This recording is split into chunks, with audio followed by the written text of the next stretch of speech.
Kami bersorak dan bersyukur atas setiamu baik kami. Tuhan telah menyertai kami dan hari di sini. Kami sudah berkumpul dalam nama Tuhan Yesus. Dan mau menyerahkan seluruh waktu ini dalam tangan-Mu. Engkau Allah yang berdaulat atas segala sesuatu, atas segala sejarah, atas kehidupan kami manusia. Biarlah hanya nama-Mu dipermuliakan dan dalam kasih karunia-Mu dan khusus kami diberkati oleh firman. Ajar kami terus merendahkan diri di hadapan Tuhan dan sungguh-sungguh memuliakan nama. Dan pujilah nama Allah Bapa dan Roh Kudus demi Kristus kami datang kepada. Amin. Oke, Shalom. Sekali lagi Shalom. Terima kasih sudah hadir di sini dan selamat datang di Kota Kupang, di Jemaat Gereja Kupang. Mungkin sudah ada yang pernah ke sini atau mungkin ada juga yang baru pernah datang atau mungkin ada yang pernah beribadah di sini bersama-sama. Ya inilah kita semua dan mari kita menikmati suasana yang ada. Semoga menolong kita untuk bisa mengikuti sesi-sesi ke depan. Beberapa menit ke depan kita akan merenungkan bagian firman Tuhan ini. Tapi sebagai pengantar saya mau semoga bisa kelihatan ya, gambar ini. Beberapa hari yang lalu saya dapatkan gambar ini dikirim dalam satu WA group dan saya baca sambil saya coba mengerti apa maksud pesan. Mungkin Bapak Mama, saudara ada juga yang pernah mendapatkan ini. Nah, ada 4 kalimat yang menurut saya sangat powerful, sangat kuat mengingatkan kita. Benar tidaknya, ya silakan masing-masing merenungkan. Kalimat yang pertama dikatakan begini: keadaan yang sulit, waktu-waktu yang sulit itu menghasilkan orang-orang hebat. Hard times create strong mind. Saya pikir ini benar juga. Kalau kita bayangkan kita punya orang tua, pak nenek, atau moyang-moyang yang hidup penuh tekanan di masa-masa perang, bahkan sebelum perang mereka hidup sangat susah. Saya sering dengar orang bilang yang dari Soe, orang tua kita jalan kaki dari Soe ke Kupang, pikul beras untuk datang ke Kupang, sekolah di Kupang, tinggal dengan orang sangat sulit. Tapi itu menghasilkan orang-orang hebat. Nah, kemudian strong man, tadi kalau hard times create strong man create good times. Orang-orang yang hebat lalu mereka menciptakan apa tuh? Good times, waktu-waktu yang baik untuk mereka punya kehidupan. Mereka mulai membangun rumah, misalnya tadi ya.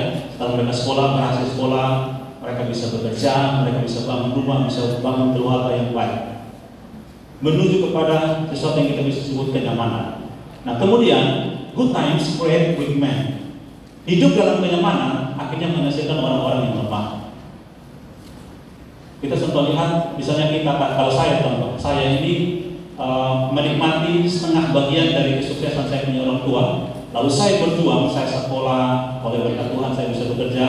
Lalu akhirnya saya bisa menikmati kenyamanan. Biasanya kita punya anak-anak itu mulai hidup dalam kenyamanan. Mereka kalau orang tua cerita pertemuan orang tua mereka bingung seperti apa. Mereka tidak terbayang karena mereka sudah lahir dalam kenyamanan. Lahir rumah sudah ada, makan sudah bisa berpilih. Begitu ya, pilih-pilih, saya tidak suka ini, saya tidak suka ini, saya mau makan ini. Kalau dulu masa saya, orang tua tinggal sendok, piring, semua lengkap dengan nasi, ikan satu potong, sayur sedikit, tidak bisa tambah, tidak ada. Kalau sekarang, anak-anak bisa berpilih. Makanya seringkali orang katakan anak sekarang tuh daya resiliensinya rendah, daya juangnya rendah. Semua sudah ada, tapi daya juangnya kecil. Nah, apa dampaknya? Weak men create hard times. Orang-orang yang lemah akhirnya menghasilkan waktu hidup yang sangat susah. Dan kita bayangkan anak-anak yang dimanja. Kira-kira setelah mereka besar, hidup mereka itu baik atau susah? Weak men create hard times. Kemudian hard times jangan putar lagi, create strong men. Kesulitan-kesulitan hidup akhirnya membuat orang untuk bisa berjuang menjadi orang yang baik. Nah, kita ada di mana? You are here katanya. Kita ada di weak men dan hard times gitu. Dan kita didik anak-anak kita layani itu ada di titik itu. Sering mungkin staff, mungkin mentor bingung ini anak remaja lain, bisa ada dari juang. Itulah kondisi kita. Nah, kita mohon hikmat Tuhan untuk bisa menolong mereka. Boleh kita baca sama-sama 1, 2, 3. The heart of the problem is the problem of the heart. Ada seorang pendeta berkata begini. Dia lihat misalnya ada orang yang di area satu persekutuan atau satu kelompok komunitas. Dia tidak nyaman di situ, dia pindah ke kelompok yang lagi baik-baik. Sampai di sana ke kelompok bermasalah. Pindah lagi ke tempat. Dia bilang, melayani di mana kan? Bisa, sama saja. Dia pilih tempat yang baik, jadi rusak. Ternyata dia yang bawa masalah ke tempat yang baik. Dia berpikir bahwa keadaan itu bisa mengubah hatinya, tapi justru hatinya yang merusak keadaan. Sering kita terperangkap dengan keadaan itu. Di ini gereja, di PPA, di isi persekutuan, hanya orang semua tidak suka dengan saya. Dia pindah ke tempat yang lain. Tempat yang lagi baik-baik akhirnya jadi bermasalah, karena dia yang mau masalah di situ. The heart of the problem is the problem of the heart. Karena itu Tuhan di surga memperbaiki hati kita. Daripada Tuhan kasih kita banyak pelayanan, lebih baik kita kasih beres hati dulu, baru pergi melayani. Makanya Tuhan bilang, Maria ambil sesuatu yang tepat. Daripada Marta sibuk melayani, tapi hatinya tidak beres. Dia terjebak dengan kekhawatiran, terjebak dengan kesibukan. Dia berpikir bahwa kesibukan dan pelayanan itu membuat dia layak di hadapan Tuhan. Tapi Tuhan bilang, Maria ambil yang tepat. Dengan firman Tuhan, beresan hati, baru pergi melayani. Nah, secepat cerita tentang kisah mentor. Waktu saya coba cari tahu apa itu mentor, ada teman-teman 492 sudah dengar cerita ini. Saya cerita secara cepat. Kata mentor itu berasal dari satu cerita yang ditulis oleh seseorang yang bernama Homer. Ini ada dalam mitologi Yunani, cerita-cerita dongeng-dongeng Yunani. Nah, Homer menuliskan ini dalam tulisannya dengan judul Odyssey. Dia cerita ada seorang raja di Ithaca namanya Odysseus. Odysseus ini dia harus pergi 10 tahun lebih untuk berperang. Dan dia punya satu anak yang masih kecil namanya Telemachus. Odysseus punya istri namanya Penelope. Lalu Odysseus percayakan anaknya kepada seorang teman dekatnya yang namanya mentor, disebut sebagai mentor. Tugas mentor adalah mendidik Telemachus yang kecil ini menjadi anak raja, menjadi orang yang hebat. Nah, setelah Odysseus pergi, datanglah para bangsawan, anak-anak muda, menarik hati Penelope supaya Penelope mau menikah dengan salah satu dari mereka untuk mengambil hak kesulungan dari Telemachus. Telemachus masih kecil terpengaruh dan dia hampir memberi hak kesulungan itu. Nah, di dalam cerita mitologi Yunani, biasanya dewa-dewi itu senang intervensi di dalam kehidupan manusia. Lalu Dewi Athena melihat bahwa ini tidak benar. Dewi Athena menyamar menjadi mentor untuk kasih tahu Telemachus bahwa kamu punya bapak adalah seorang raja, namanya Odysseus. Kamu punya hak kesulungan, jangan kasih kepada orang lain. Lalu Telemachus mulai sadar, akhirnya dia menolak itu para bangsawan. Dan Dewi Athena menyamar sebagai mentor untuk mendidik Telemachus ini supaya dia bertumbuh jadi anak yang baik. Kesimpulan dari cerita ini adalah mentor itu bukan bicara tentang kita punya diri yang kita bagikan kepada orang lain, tetapi bagaimana divine intervention, intervensi ilahi itu di dalam hidup mentor untuk mendidik anak-anak itu. Jadi kita untuk men-create great man, men-create good times, itu kita membutuhkan intervensi ilahi. Kita membutuhkan relasi dengan Allah. Staff mentor perlu relasi dengan Allah untuk mengintervensi kehidupan orang lain. Kalau hidup kita tidak diintervensi oleh Allah, maka pasti hidup kita akan memberikan hal yang salah kepada orang lain. Nah, itu cerita mentor. Saya ajak kita membaca 2 ayat secara cepat. Matius 7 ayat 21 sampai 23 dan Yohanes 17 ayat 3. Bapak yang ada di sisi sini, 2 jalur ini baca Yohanes 17 ayat 3. Bapak teman-teman yang ada di sini baca Matius 7 ayat 21 sampai 23. Dimulai dari sebelah kanan, Yohanes. Silakan kelompok Yohanes 17 ayat 3. 1, 2, 3. Yaitu bahwa mereka mengenal Engkau satu-satunya Allah yang benar dan mengenal Yesus Kristus yang telah Engkau utus. Amin. Matius 1, 2, 3. Setiap orang yang berseru kepadaku,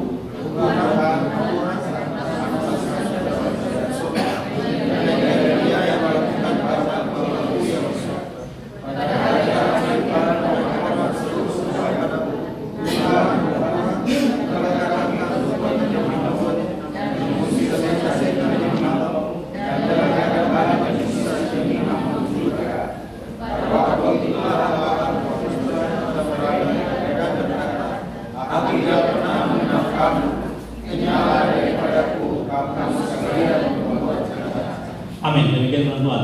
Saya akhiri dengan bagian ini secara cepat.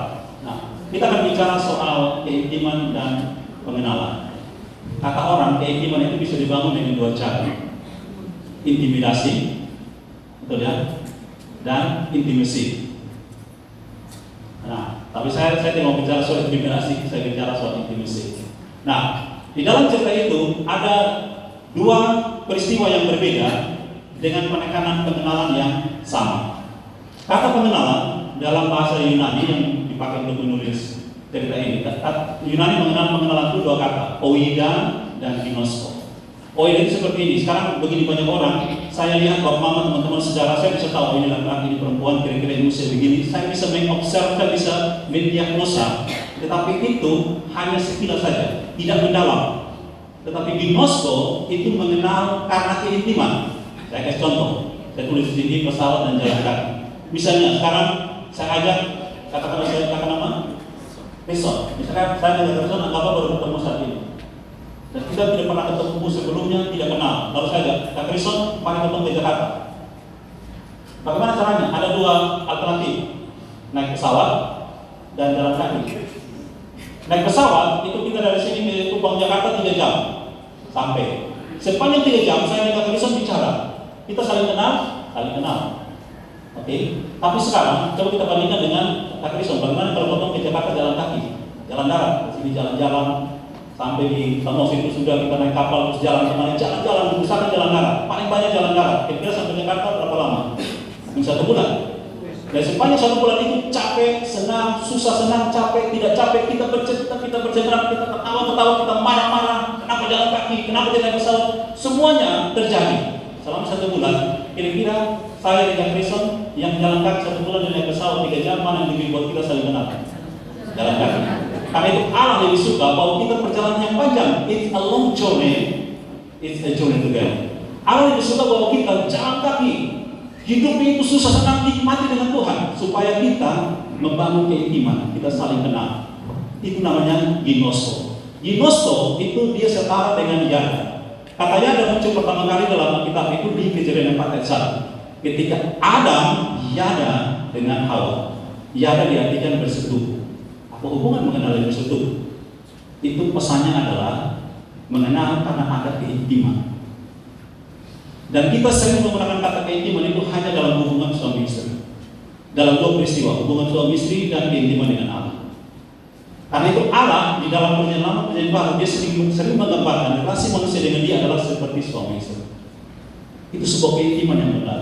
Allah suka membawa kita ke situ. Nah, masuk ke bacaan kita di Matius 7 ayat 21-23, Yesus bilang, aku tidak mengenal kamu. Saya pusing setan demi namamu. Saya buat mujizat demi namamu. Saya berbuat demi namamu. Di mana saya tidak kenal engkau?